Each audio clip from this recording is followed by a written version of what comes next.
Okay dude, तो last दिन हम लोगों ने क्वेश्चन नंबर 11 तक किया था कि what is the shape of why is the shape of the earth called geoid. ठीक है, आज क्वेश्चन नंबर 12 से स्टार्ट करेंगे। ठीक है, आज 6-7 क्वेश्चंस और ऐड किए। ठीक है, और लास्ट आज ही चैप्टर ख़त्म हो गया है। ठीक है तो इधर से स्टार्ट करते हैं।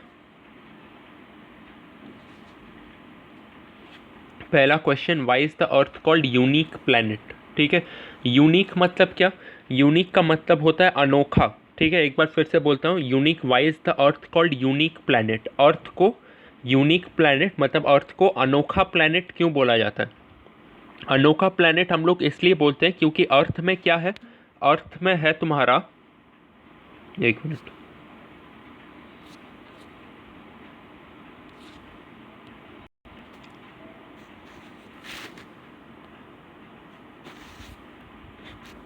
अर्थ में तुम्हें क्या मिलता है? अर्थ में तुम्हें लाइफ मिलता है। ठीक है, लाइफ मतलब क्या?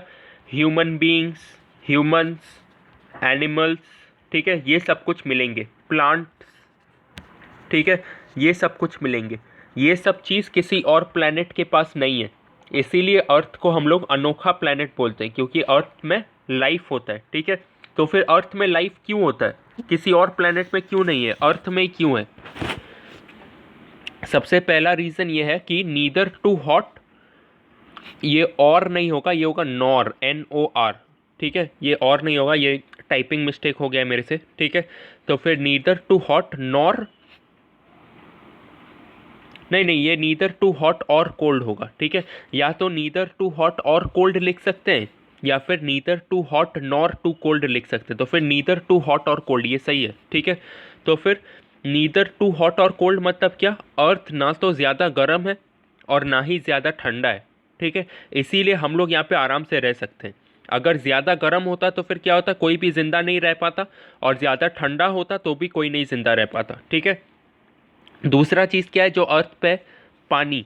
ठीक है, अर्थ पे जो है, मरकरी पे पानी नहीं है, वेनस पे पानी नहीं है, जुपिटर, मार्स, किसी में भी पानी नहीं है। ठीक है, तो फिर सिर्फ अर्थ में ही पानी पाया जाता है। ठीक है, इसीलिए, और पानी ह्यूमन बींग्स को, प्लांट्स को, एनिमल्स को ज़िंदा रहने के लिए पानी बहुत ज़रूरी है।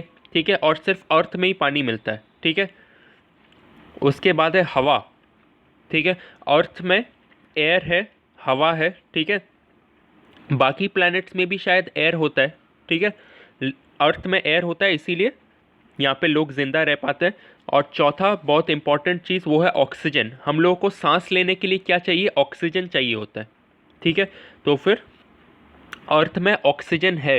ठीक है, इसीलिए यहाँ पे लोग जिंदा रह पाते हैं। और इन 4 रीजंस की वजह से अर्थ को एक यूनिक प्लैनेट बोला जाता है। ठीक है, उसके बाद है, एक और टाइपिंग मिस्टेक हो गया है मेरे से, कि why is the earth called, ये यूनिक प्लैनेट नहीं होगा, ये होगा ब्लू प्लैनेट। ठीक है, ये गलती से मैंने फिर से यूनिक प्लैनेट लिख दिया है, ये होगा ब्लू प्लैनेट। ठीक है, अर्थ को ब्लू प्लैनेट क्यों बोलते हैं? अगर तुम स्पेस में जाओ, अगर तुम रॉकेट लेके स्पेस में जाओ, तो फिर अर्थ कौन सा कलर का दिखेगा? अर्थ तुम्हें ब्लू कलर का दिखेगा। ठीक है, ब्लू कलर क्यों दिखेगा? क्योंकि अर्थ का 2/3 हिस्सा, ठीक है, पानी से भरा हुआ है। 2/3 मतलब क्या? अगर इस पूरे अर्थ को, अगर इस पूरे अर्थ को मैं 3 हिस्सों में बांटूं, 3 इक्वल हिस्सों में बांटूं, तो फिर इसका 2 हिस्सा पानी से भरा हुआ होगा। ठीक है, इसीलिए, और जिसका 2 हिस्सा पानी से भरा हुआ होता है, वो ऊपर से अगर रॉकेट लेके गए, अगर ऐसे रॉकेट लेके गए, तो फिर वो स्पेस से क्या, वो ब्लू ही दिखेगा। ठीक है, इसीलिए अर्थ को ब्लू प्लैनेट बोला जाता है, क्योंकि जब हम लोग उसे स्पेस से देखते हैं, रॉकेट लेके जब स्पेस में जाते हैं और उसको देखते हैं, तो फिर वो ब्लू कलर का दिखता है। ठीक है, और आंसर क्या होगा? Because 2/3 of it is covered by water. ठीक है, उसका 3 हिस्सा में से 2 हिस्सा पानी से भरा हुआ है। अभी, why does the moon appear to be big? अगला क्वेश्चन है, why does the moon appear to be big? Moon हमें बहुत बड़ा दिखता है। ठीक है, जब हम लोग आसमान में दिखते हैं, तो फिर मून हमें एकदम अच्छे से दिखता है, लेकिन स्टार्स एकदम छोटे छोटे दिखते हैं। ऐसा क्यों है? स्टार्स एक्चुअल में मून से भी बड़ा होता है। ठीक है, स्टार्स जो होता है वो एक्चुअल में मून से भी बड़ा होता है। लेकिन मून हमें इतना बड़ा क्यों दिखता है और स्टार्स हमें इतना छोटा क्यों दिखता है? क्योंकि मून जो है वो अर्थ के बहुत पास है। अगर ये अर्थ है अगर ये अर्थ है तो फिर मून यहाँ पे है, अर्थ के बहुत पास। और स्टार्स जो है वो इधर दूर में है, ठीक है। और दूर की चीज़ हमें हमेशा छोटा ही दिखता है, हाँ या ना? इसीलिए स्टार्स इतना छोटा दिखता है और मून इतना बड़ा दिखता है, क्योंकि मून हमारे बहुत पास है। Why does the moon appear to be big? Because it is nearer to the earth, क्योंकि वो बहुत पास है। उसके बाद है एस्टेरॉइड्स, ठीक है। एस्टेरॉइड्स किसे बोलते हैं? तो फिर लास्ट दिन मैंने तुम्हें समझाया था कि एस्टेरॉइड्स मतलब छोटा पत्थर, ठीक है, और मीटियोरॉइड्स मतलब बड़ा पत्थर, ठीक है। तो फिर ये चीज़ गलत था, ठीक है। एस्टेरॉइड्स का मतलब छोटा पत्थर नहीं होता, एस्टेरॉइड्स का मतलब छोटा छोटा पीसेस होता है, ठीक है। एस्टेरॉइड्स का मतलब ये छोटा छोटा पीसेस होता है, ठीक है, जो स्पेस में मंडराते रहते हैं, ठीक है। लेकिन ये छोटे छोटे पीसेस रॉक्स नहीं होते, ठीक है, ये रॉक्स नहीं है। ये सोलर सिस्टम में अभी अभी तो 8 प्लैनेट्स हैं, ठीक है। अभी तो 8 प्लैनेट्स हैं, 1 2 3 4 5 6 7 8। सोलर सिस्टम में अभी तो 8 प्लैनेट्स हैं, लेकिन पहले इससे भी ज़्यादा प्लैनेट्स हुआ करते थे, ठीक है। अभी क्या हो गया? अभी वो प्लैनेट्स टूट गए, ठीक है। टूट टूट के इधर उधर बिखर गए, हाँ या ना? ये प्लैनेट्स टूट के इधर उधर बिखर गए, ठीक है। तो फिर इन प्लैनेट्स के छोटे छोटे टुकड़ों को हम लोग बोलते हैं एस्टेरॉइड्स, ठीक है। इन प्लैनेट्स के छोटे छोटे टुकड़ों को बोलते हैं एस्टेरॉइड्स, ठीक है। Tiny bodies which move around the sun, और ये छोटा छोटा पीसेस ये सन के चारों तरफ ऐसे घूमता रहता है, ठीक है। इसे हम लोग बोलते हैं एस्टेरॉइड्स। उसके बाद आता है मीटियोरॉइड्स। मीटियोरॉइड्स मतलब क्या? मीटियोरॉइड्स मतलब छोटा पत्थर, ठीक है। एस्टेरॉइड्स जो होता है वो प्लैनेट्स का टुकड़ा होता है, लेकिन मीटियोरॉइड्स जो होता है वो पत्थर ही होता है। तो फिर मीटियोरॉइड्स का डेफिनेशन क्या है? Small pieces of rock which go around the sun, ठीक है। मीटियोरॉइड्स मतलब छोटा छोटा पत्थर जो सन के चारों तरफ घूमता रहता है, ठीक है। इसके बाद आते हैं व्हाट आर गैलेक्सीज पे। गैलेक्सीज का मतलब क्या होता है? गैलेक्सीज का मतलब होता है तारों का झुंड, ठीक है। तारों का झुंड मतलब क्या? जैसे कि ये छोटे छोटे बहुत सारे तारे हैं, ठीक है। ये इधर में छोटे छोटे बहुत सारे तारे हैं, ठीक है।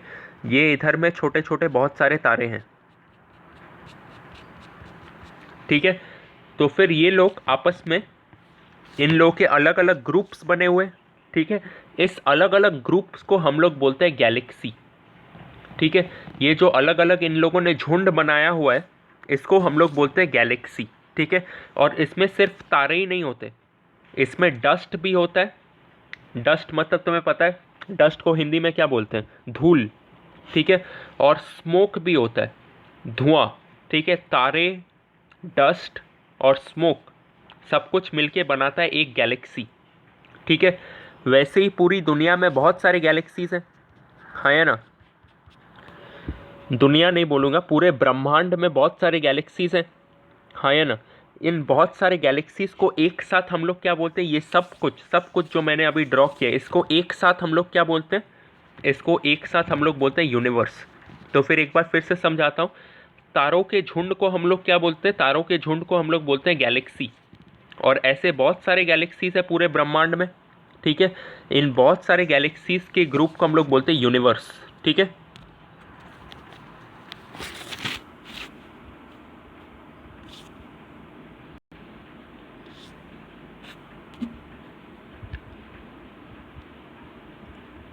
तो फिर इधर में what are galaxies? Collection of stars, clouds and dust, ठीक है। तो फिर गैलेक्सी मतलब क्या? तारों का, धूल का और बादलों का झुंड, इसको बोलते हैं गैलेक्सीज, ठीक है। और यूनिवर्स मतलब ऐसे बहुत सारे झुंड मिलके पूरा मिला के जो होता है वो होता है यूनिवर्स, ठीक है। कलेक्शन ऑफ गैलेक्सीज, ठीक है। तो फिर आज के लिए इतना ही।